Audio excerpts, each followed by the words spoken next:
and welcome to the Psalmcast. Oh, it is good for us to be here. Oh, beloved, today we are going to be diving into Psalm 4. And let me tell you, for a lot of people, Psalm 4 is a bedtime psalm.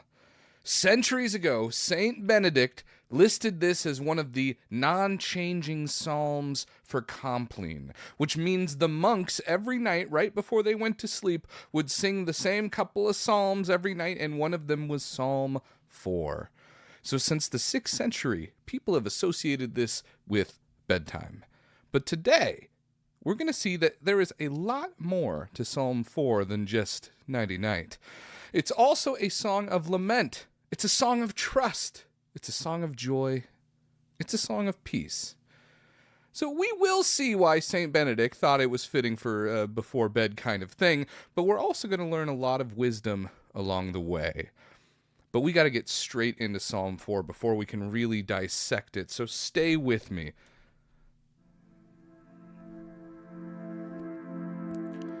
Psalm 4, to the leader, with stringed instruments, a psalm of David. Answer me when I call, O God of my right. You gave me room when I was in distress. Be gracious to me and hear my prayer. How long, you people, shall my honor suffer shame? How long will you love vain words and seek after lies?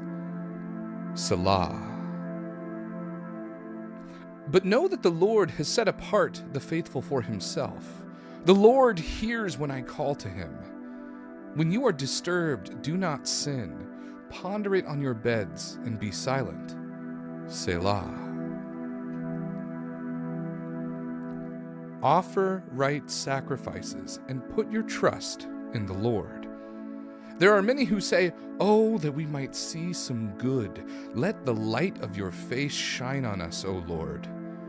You have put gladness in my heart, more than when their grain and wine abound.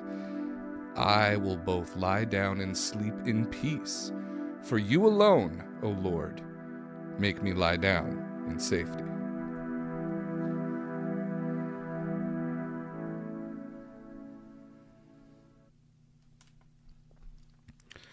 So the first thing that we need to note here is the superscription. This is the first psalm that has a musical notation, which reminds us that the psalms were meant to be sung. We don't know what the melodies were, although in some other psalms we're given the names of some of the melodies. But we do know that this psalm tells the music director, or at least that's who we think it might be talking to use stringed instruments with this one. Maybe that's a lyre, maybe it's a kind of harp, I don't know for sure. Also, you heard me twice throughout this psalm use the word Selah. Now, we don't really know for certain what this means, but it might have indicated a musical interlude after a part of the song, which is why I paused for a minute after I read it. So as we read this psalm, we have to remember that there is a musicality underneath it. And the music of this psalm lends itself to that other superscription, which tells us this is a psalm of David. You got to remember, David was a musical man. In 1 Samuel 16, we hear about David playing the lyre, a stringed instrument, for King Saul. King Saul was having a lot of night terrors or night demons or something, but the music seemed to help him to sleep at night. Now, is David doing the same thing for us here? Well, maybe, but there's also a lot more going on in Psalm 4. But before we dive into the proper text of the psalm, we also have to remember that this superscription of a Psalm of David might connect us with Psalm 3. That was the first psalm listed as a Psalm of David, and it was listed as a Psalm of David when he was fleeing his son Absalom. So it might be that the editor of the Psalms was connecting the opening verses of Psalm 4 to David's deliverance from Absalom, especially as he cries out in that first verse, "Answer me when I call, O God of my righteousness. You gave me room when I was in distress. Be gracious to me and hear my prayer." What kind of distress? I'm sure it was a concrete distress. The distress of David on the run, being surrounded on all sides by armies. You can imagine that crushing weight, enemies closing in on him during one of these wars. Or at least, perhaps that's what the psalmist wants us to think.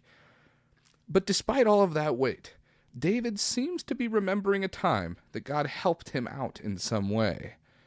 The NRSV UE uses this word, "you gave me room," but that word in Hebrew of giving me room could also be space, or you gave me relief, or you gave me freedom. Whatever the case, the idea is that while he was being hemmed in on all around, God gave him space. God gave him some kind of relief. He could stretch out for a moment. And so David begins his prayer by demanding God answer his prayer, but also by reminding God that he freely chose to bind himself to us through his promises. And it's not that David controls God, but this is a way that we remember to pray with the Psalms. You know, often when people say, especially as we teach the Lord's Prayer, we say, you say our Father because you approach God as a loving child. Well, let me tell you something about loving childs. They demand. They make ostentatious demands. And we see David doing this here. You know, God said that God is going to hear our prayers.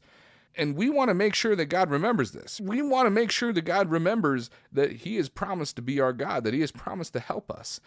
And when I say that we want God to remember, it's not that God forgets, but it's because prayer clings to the things that God has told us before.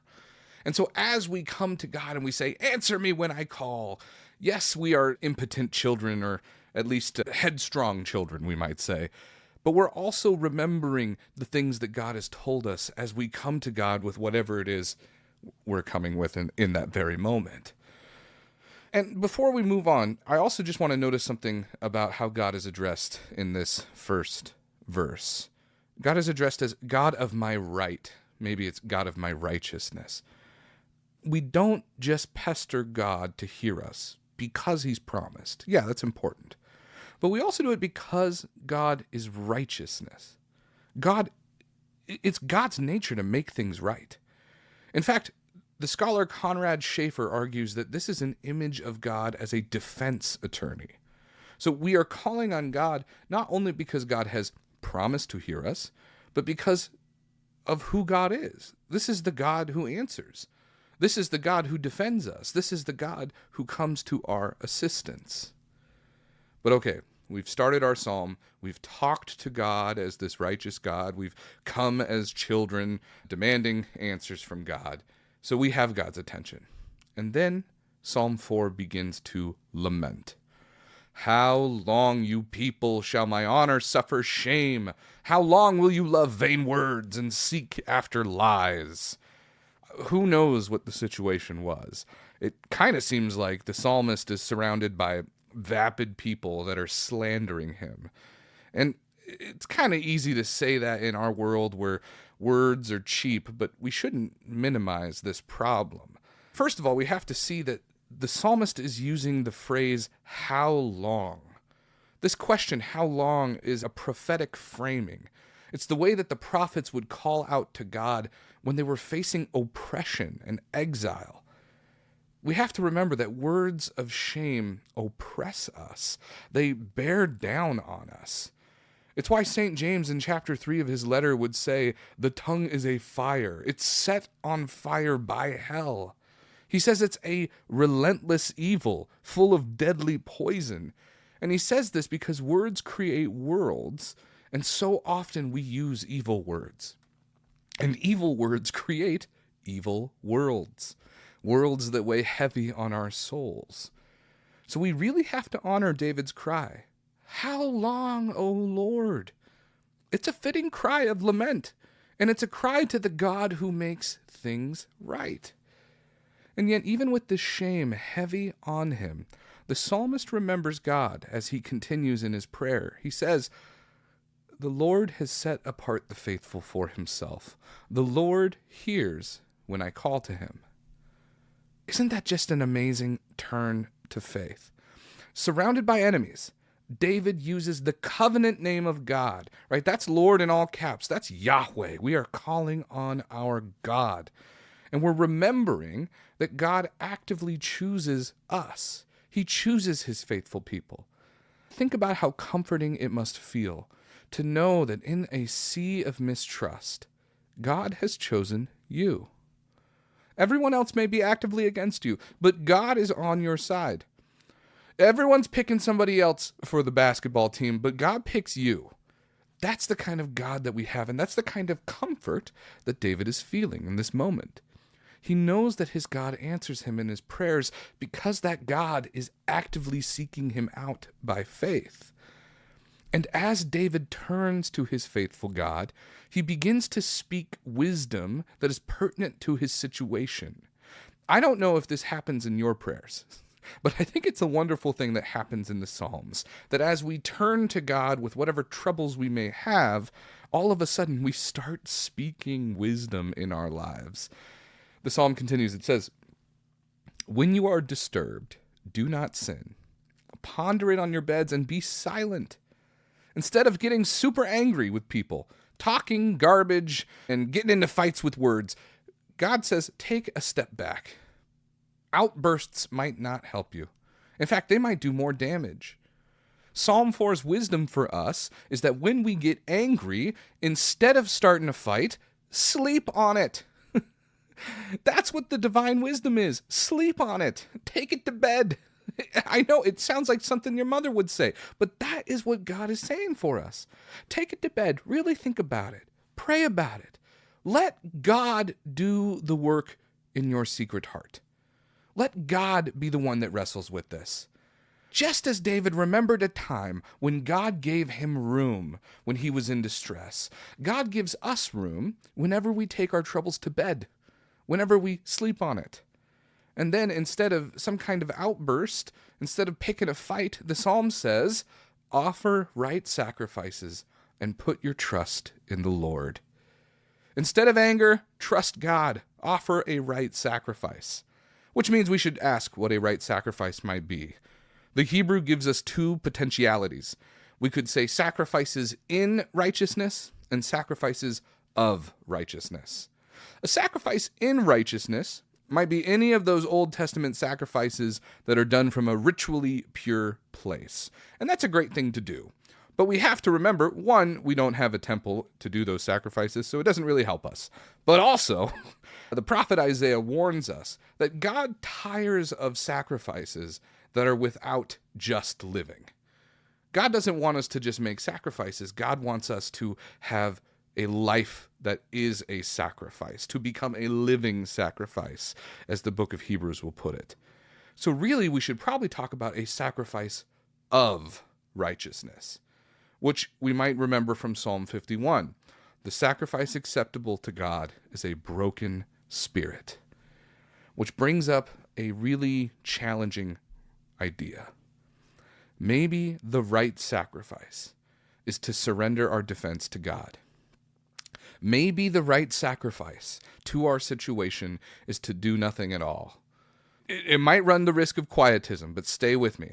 When people are tarnishing your reputation, it's hard not to do anything. But what Psalm 4 is suggesting in this moment is hand it over to God. Remember, God, after all, is the God of our right, our defense attorney, the one who will argue our innocence on our behalf. And as we turn to the God of our right, we make a right sacrifice. Instead of causing a scene, trying to prove our innocence, maybe we turn to God. And in this case, that's turning to God in our beds, in our hearts, turning inward, letting our heart be broken by this trouble, but knowing that God has already taken up the case. And I know that might sound intolerable, but you got to remember, it's exactly what Jesus did. He was innocent, but he was put to death as the worst kind of criminal by a perversion of justice. He let God be his righteousness, and his reward was Easter Sunday, resurrection, glory, life everlasting. And even though he suffered unconscionable things, Jesus entrusted himself to the Father, and in him we have that same trust given to us as a gift by faith. God reminds us that eternity is our goal. And when we have that eternal perspective, we can call all of human life a slight momentary affliction. I think that's a quote from St. Paul in Corinthians. What Jesus shows us is that God is a greater reward than anything we could ever imagine. And Psalm 4 also hints at this in these next two verses. When we read, "There are many who say, 'Oh, that we might see some good. Let the light of your face shine on us, O Lord. You have put gladness in my heart, more than when their grain and wine abound.'" Psalm 4 is saying, many people are looking to God to give us good things, but by faith we realize that God has already given us good things. In fact, God has given us greater gifts than when the harvest is good. God has given us himself through Jesus Christ. And that is a gift greater than any feast, greater than any good drink, greater than anything. Because with Christ we have true gladness. But notice where we find that gladness, where we discover it. It's in our hearts. This is why Psalm 4 turns inward. This is why we ponder everything on our bed quietly. In our hearts, God gives us room. And in that room, we hear Jesus Christ giving us his gladness by faith. And it's not that God is always in our hearts. When we look for God, we're going to have to look for God outside of ourselves. But we're always going to discover God in our hearts. The weird thing is, as we look outside of ourselves, we look inwards. And as we look, we see that God of our right has made everything happen for us. The God of our right has already delivered us, already helped us, already done everything for us so that we have more gladness than a farmer with 100 silos of grain. I hope that's a lot of grain. I actually don't know anymore. But that inward turn, it's important. It transforms everything. That turn to God is when we look at ourselves through the eyes of faith. And when we do so, we see that God has really made us whole. And so we have this existential calm. This is why David says, "I will lie down and sleep in peace." That word, peace, it's actually the first instance of shalom in the Psalter. And shalom is more than just simple peace. Shalom means wholeness or restitution. Shalom implies a divine communion that, yes, includes peace, but it's so much more. It also has this hope, this repair. And with God, we have shalom. We have peace, even when everything seems wrong. And the reason it's important for us to remember this shalom is because it changes how we live our lives. We can go to sleep, and we can do so in shalom. The Septuagint, an ancient Greek interpretation of the Old Testament, translates this last verse a lot differently, and I think it shows us the power of how we go to sleep when we go to sleep in God. It's the power of why St. Benedict would make this a bedtime psalm. Let me read it for you. "In peace altogether I lie down and sleep, because you alone, O Lord, settled me in hope." We sleep with hope because we're settled. We know that God will handle the troubles around us. That's our certainty. That's our hope. So we can close our eyes and let God do it. In fact, this is actually part of an ancient practice. These days it's called centering prayer. It's a silent form of prayer that opens us up to God. And for me, I came from some Zen meditation. I learned how to do Zazen. But there's a big difference between Zazen and centering prayer, which is in Zazen, your eyes are open, but they're kind of soft and blurry. But in centering prayer, we close our eyes. And that is a huge shift, because closing our eyes is a big sign of trust. It means that we trust that God is going to handle the world even while our eyes are closed. So what we find in Psalm 4 is a story of someone radically turning inward to the God who is outside of us, fighting for us. We turn to the God who is pleading our case. And ultimately, we discover a hope-filled peace that allows us to turn to that God. When our world starts unraveling, we take that step back. We step back and we turn to God who has chosen us. and he's chosen us in love before we could ever ask. Let's close with a prayer. God, I thank you for everything you've done in our lives, and I thank you that you continue to advocate for us, that you help us even when we are not doing anything, when we're asleep, when our eyes are closed. You are always fighting for us. And so, God, give us your Spirit so that we can turn to you, so that we can offer our lives as a sacrifice to you, so that we can discover you in our lives and in every moment, and that we can discover not only your love, but also your advocacy for all your people. We ask this in Jesus' name. Amen.